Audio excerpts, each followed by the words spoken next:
Okay, here we are. I have been testing this out to make sure Fraps is going to play nice with it. I'm using an actual PlayStation controller because I have one with an adapter. This is probably a game not many of you have heard of. It seems relatively unknown, which is a shame because it's a game I really like, and that's why I'm doing the LP of it. For once, the nobody plays tag is somewhat justified. So we'll see how this goes.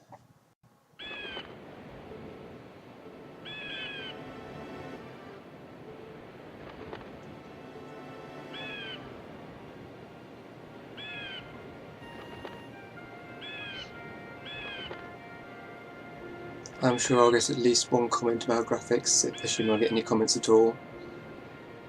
Preemptively I'm going to say, if that's all you have to say about it, then don't say anything please, because there's more to a game than graphics.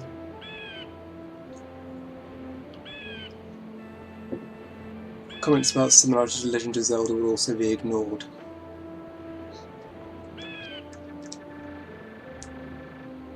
Gotta just say, the font. I love the font.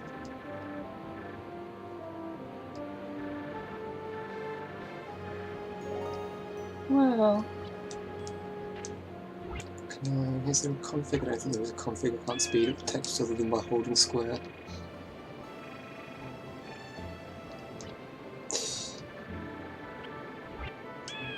Now I know where it is. Proportional retribution.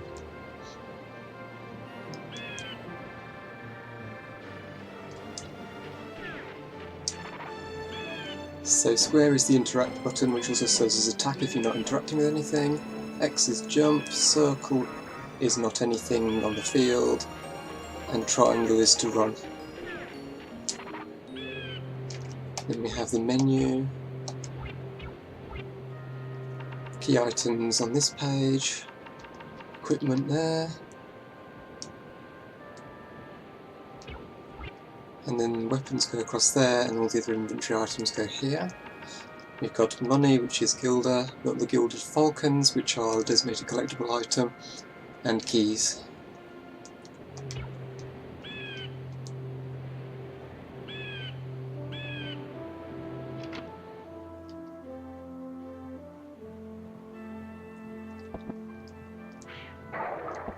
So square button to interact, pick up, throw, etc.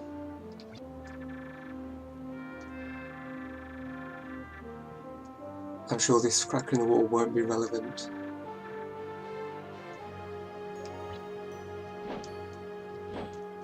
Ever. Plot.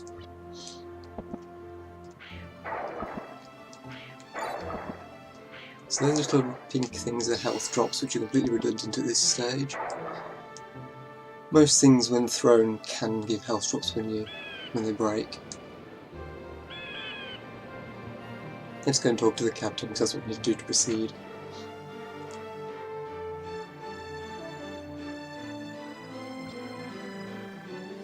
He has a name and a portrait. I'm sure he won't appear again later.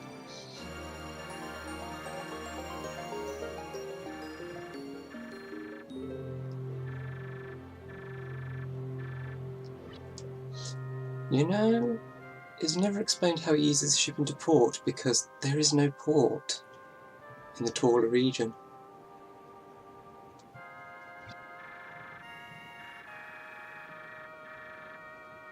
I think I will. Thank you, Captain. I can climb all the way up the mast, but no, I'm not going to. So yes, we have our protagonist, Alundra. Eponymous. Love that effect.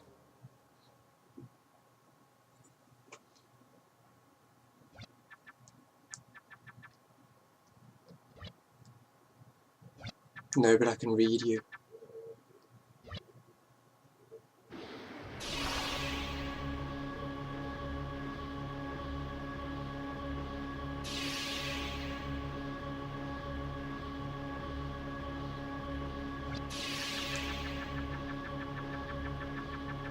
the artist formerly known as.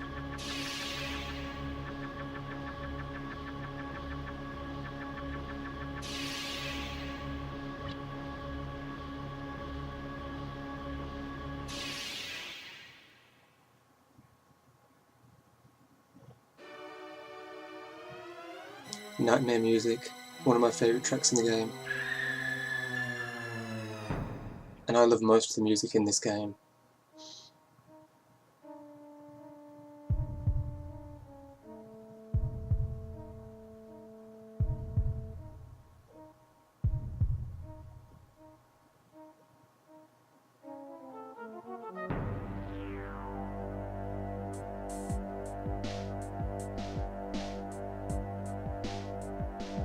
The best part of this track is the creepy music box part. Not sure we'll get to hear it in this scene. No. Creepy music boxes are the best.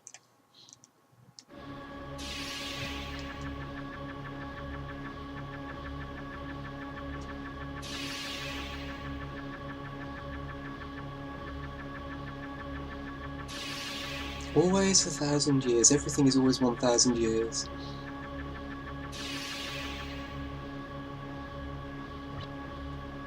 Speak of the demon.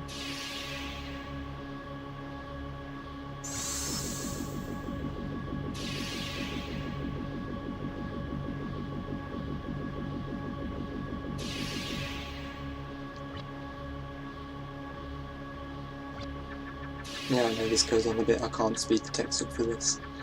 I would, honestly, if I could.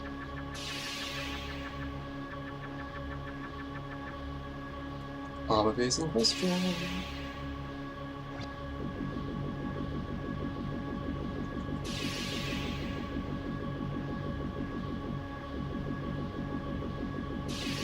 I totally used this quote for the deletion template on the Alundra wiki.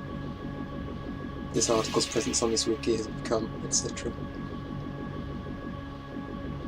If I mention there's a wiki, there's a wiki. I'm an admin. Obligatory hauling.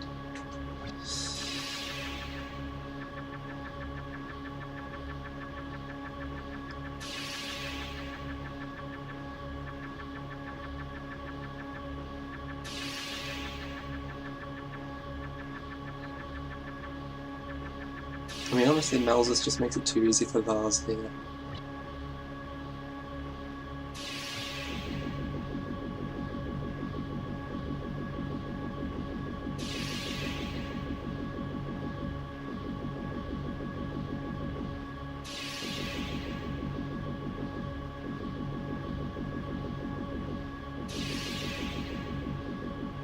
It's Alundra. And then he disappears before he can be answered. I guess he didn't really want to know.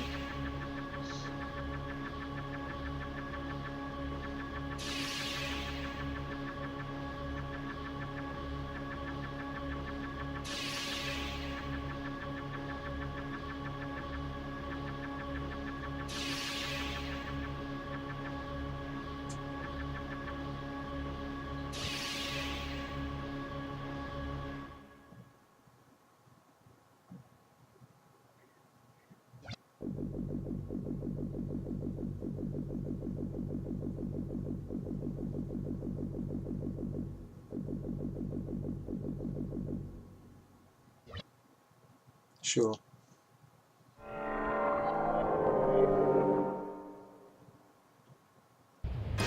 And now for some interface squid. Wobbly controls, wobbly controls, wobbly controls. Oh, guess what? Fortunately, there's a crack in the wall.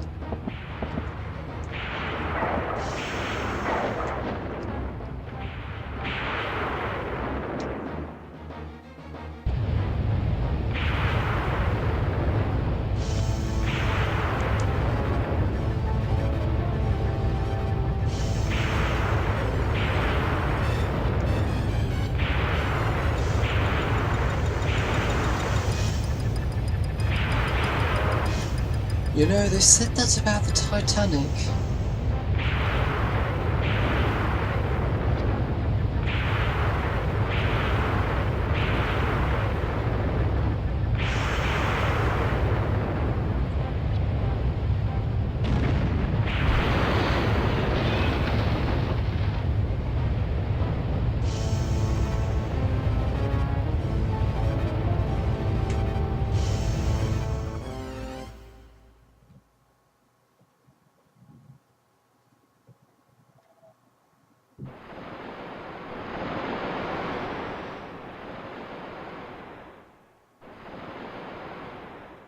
If ever I LP Alundra 2, I will be pointing out the similarities left, right and centre, starting with the washing up on the beach and being found by the dude and taken to the village.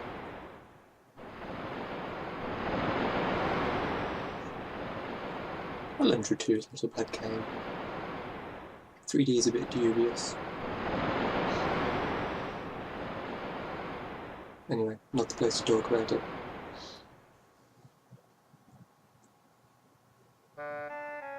Fun fact, Alundra is a redhead, but in-game is blonde. If you look at artwork and the opening FMV before the title screen thing, and indeed after the credits, he's a redhead. Just as you know what I'm saying a lot, I'm going to warn you now.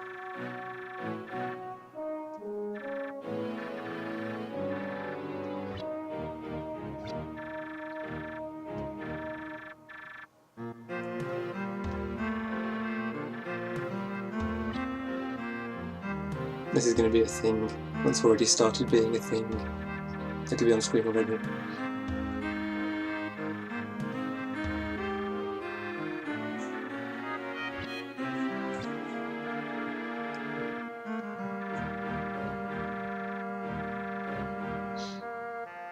You could try different languages.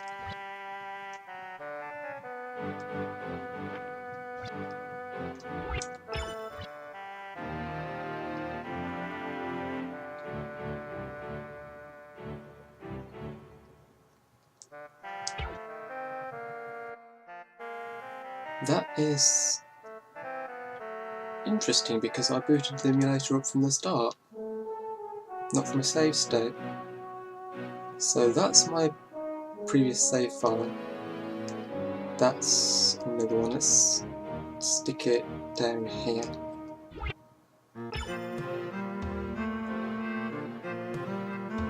I'm going to be careful with my save states here.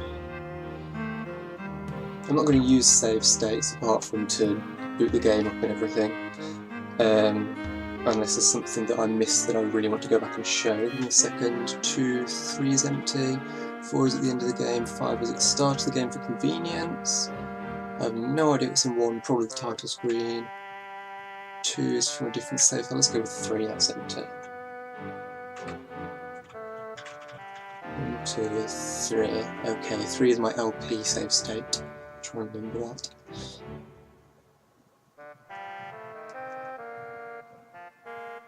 You notice the HUD is now present.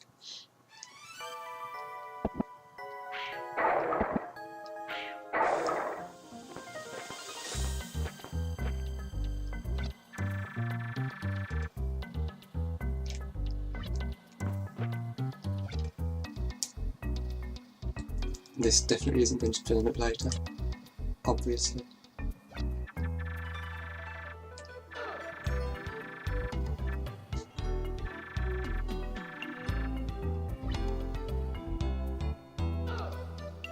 So this is the game hub basically. Most stuff you get here. Dungeons are all around the world. This is on the welcome template for the wiki, which I'm going to keep mentioning. Sybil's great. References. Sybil is one of my favourite characters.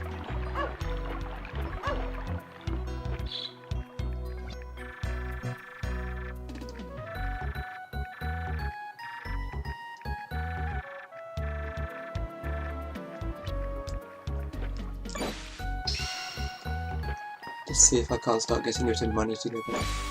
Ooh, a gold one straight off. 10 guilder. This chimney is totally accessible later, I'll tell you now. There's a sticky item in there.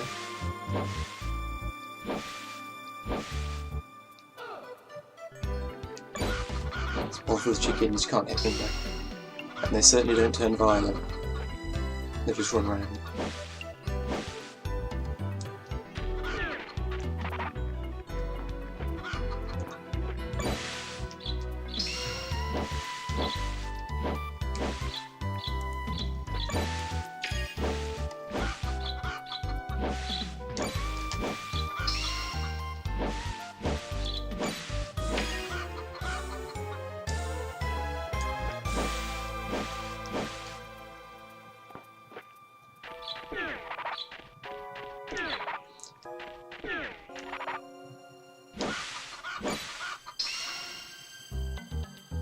Elaine is great.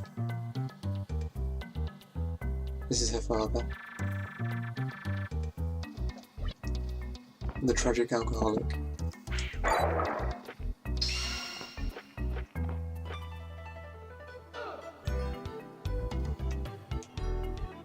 And then here we have the wonderful Elaine.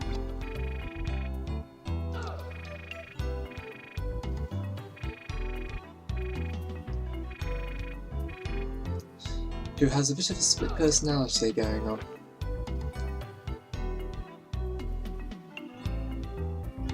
Which leads to an absolutely amazing gimmick later. Okay, I'm going to say now, the premise of this game is half the dungeons are the nightmares of the townspeople. Which means their various psychoses affect the design. So Elaine's different sections in it. It's great. And then there's the two twins, whose nightmare is all based around imitation and reflection.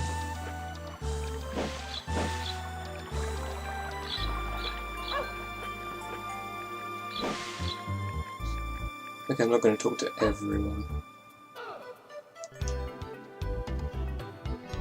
Let's advance the plot a bit.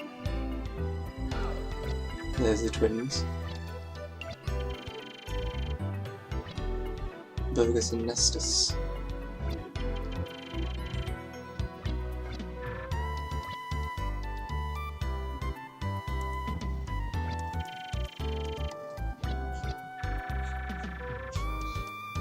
Remember that name, Nava.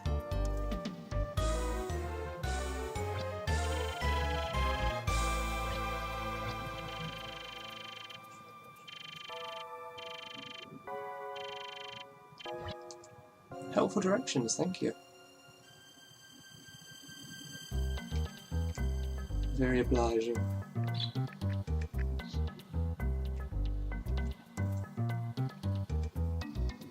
And here we have our best friend.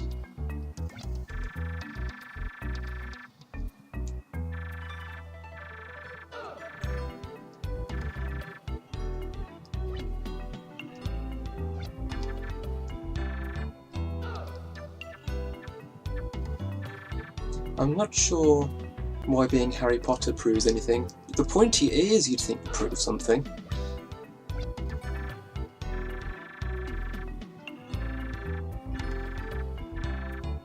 But yeah, being Harry Potter apparently is the source of all proof.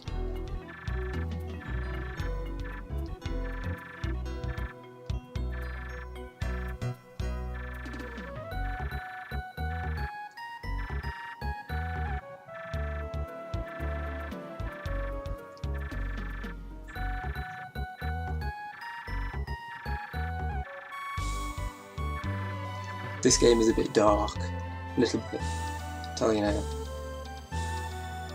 Without wanting to spoil too much, there are a fair few deaths.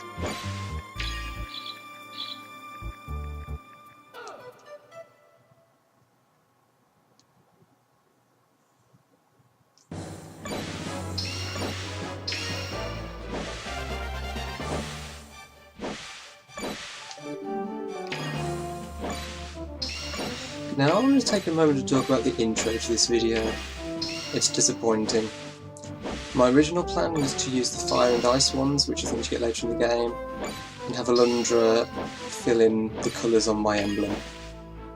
But unfortunately, unlike Game Boy Advance emulators, PlayStation emulators are not so good at removing layers because just of the way games are rendered. So I couldn't take out the background and stuff, it just wasn't practical. That was possible, but I did not really have the time or patience. So that's why you got the intro you got. This is Olin. He has a gilded falcon in his bedroom. We'll be back for that. There's actually a very narrow interval you must get it in. That's true of a lot of gilded falcons, you can miss quite a lot of them. There's at least one gilded falcon in every dungeon, and a lot of dungeons you can't return to, so...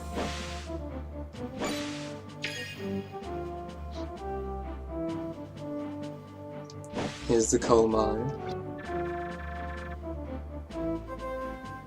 I've got a vague feeling that's a reference, but I have no idea what to. Maybe it isn't. Yes, I do. Fine then.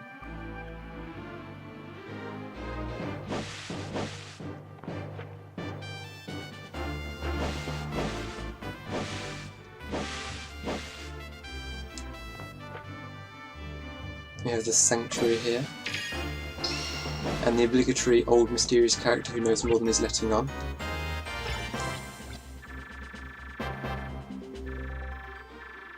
Cephas is great. I like Cephas. Or Cephas. I have no idea how you're supposed to pronounce his name. Let's just take a moment. Talk to a couple of particularly interesting people. We have Tullus, who is an absolute little arse. He gets better. Let's go speak to Beaumont. Beaumont has some great lines later.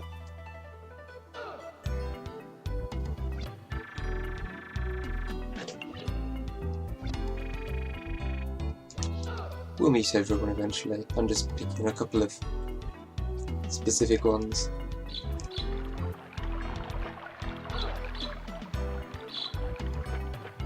Let's head into the shop.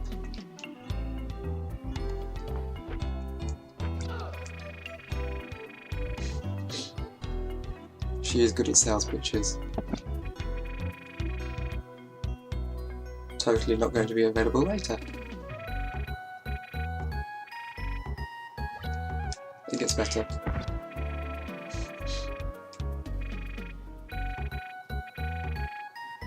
So why is it on display? This is a life vessel. 500, can't afford that yet. That increases your HPs, of course. I'm not going to bother with these items because I'll pick up plenty in the first dungeon. And then there's this. I know these are tough times. In fact, we're all feeling the pinch. But if you try to walk out of here without paying for that, I'm afraid I'll have to break your kneecaps. I actually didn't say anything different, you keep trying. You can see why she's left in charge. I thought you were going to go and get some herbs.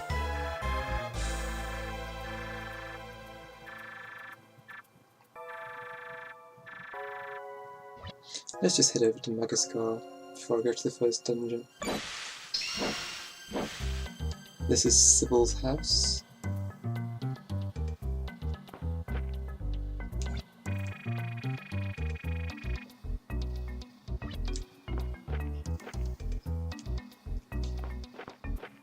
I just jumped on ahead, what of it?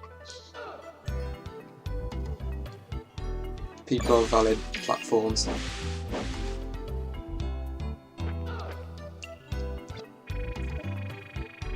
And this is Sybil's mother, Sierra.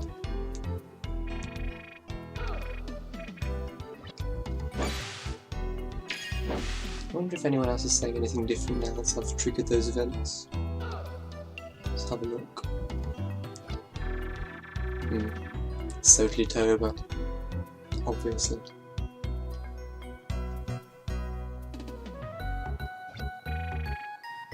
How does she know my name already?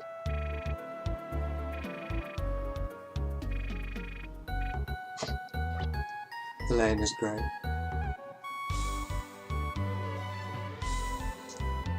So yes, we have the various psychoses. Elaine has her multiple personality.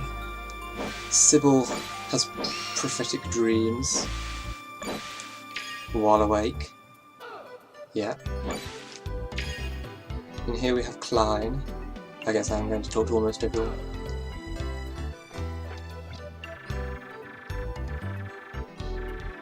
Oh please, Clansman wasn't dangerous. Hasn't even got a boss.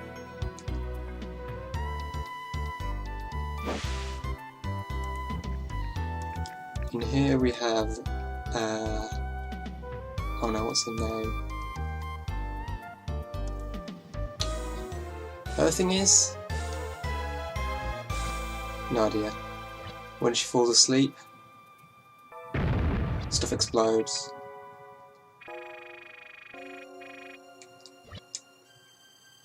Which is fun.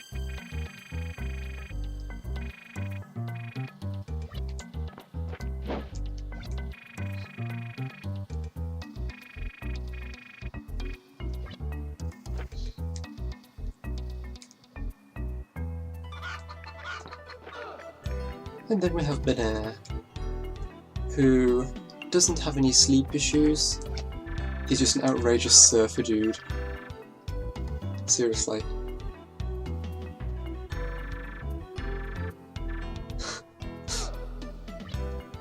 Benair is hilarious. And his aging father Phineas. Benair... well, Nadia rather likes Benair. Benair's oblivious. The usual kind of drama.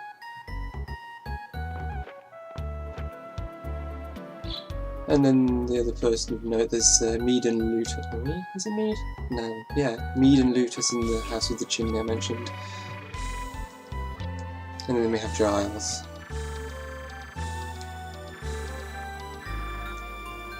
Yeah, I'm not even going to touch it. I'm an atheist, so I'm not even going to mention anything.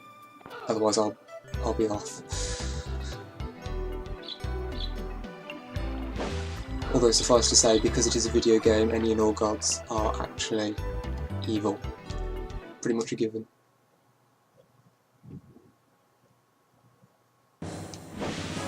Let's just head up to Magascara.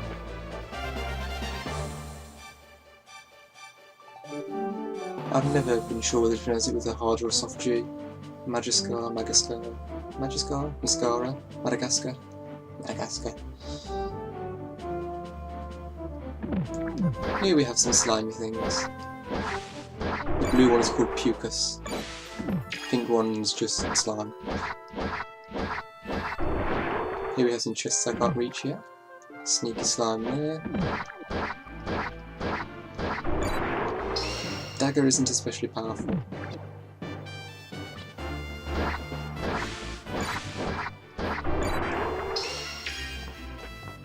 Can't break that yet.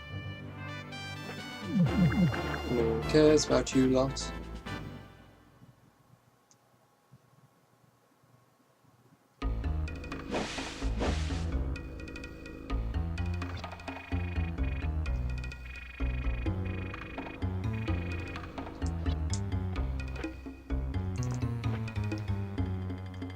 Place.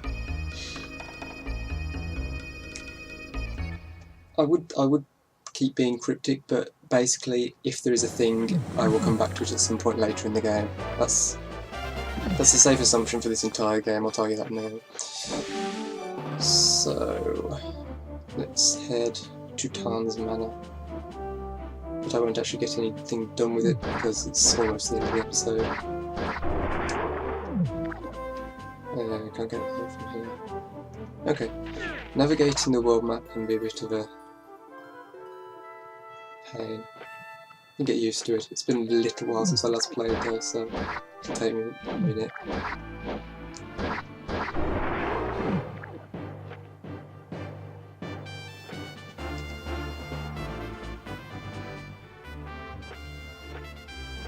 No such thing as fall damage in this game, which is great.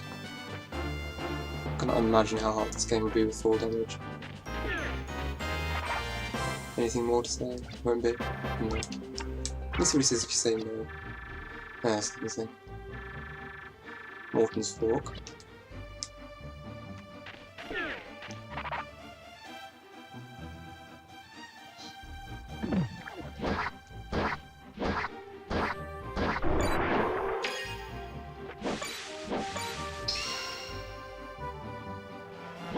Bees.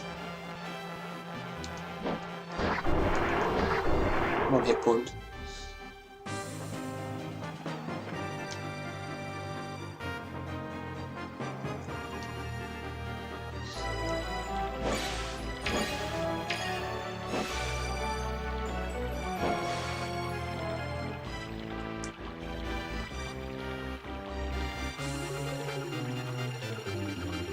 Obvious temporary obstacle is obvious.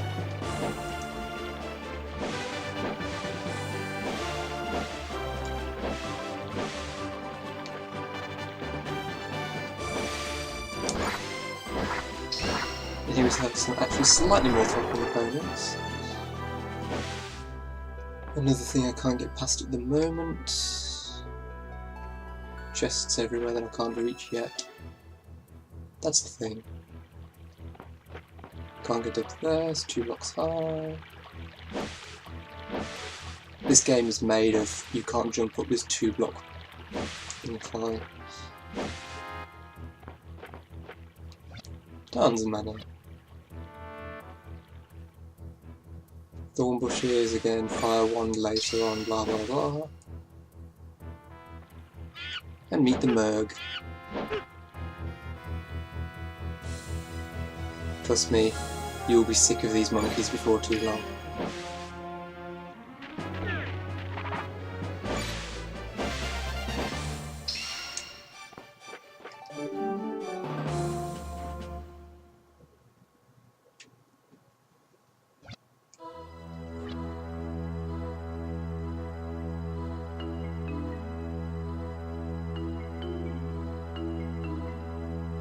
Hello, Malzus.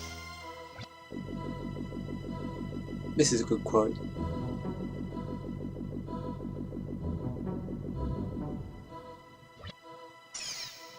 Of course, we're going to completely ignore him. That is going to be the end of the episode. Wait, let's do this first.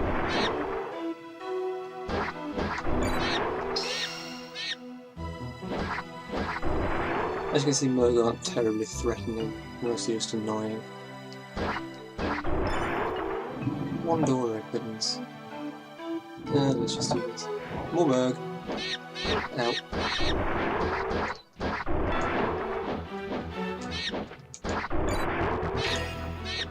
Helps to be good at fighting Merg because there's a Gilded Falcon in a short while that you have to kill a bunch of Merg in a time limit in order to get it, otherwise you'll miss it. I can foresee using save states, to be honest. Anyway, that will be it for this episode. If you've enjoyed the video, remember to leave a like. Honestly, I promise this will get more interesting. It's been a bit dull so far, but it will get better.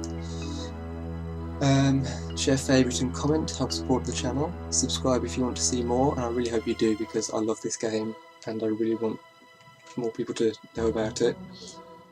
Thank you for watching, and I will see you next time.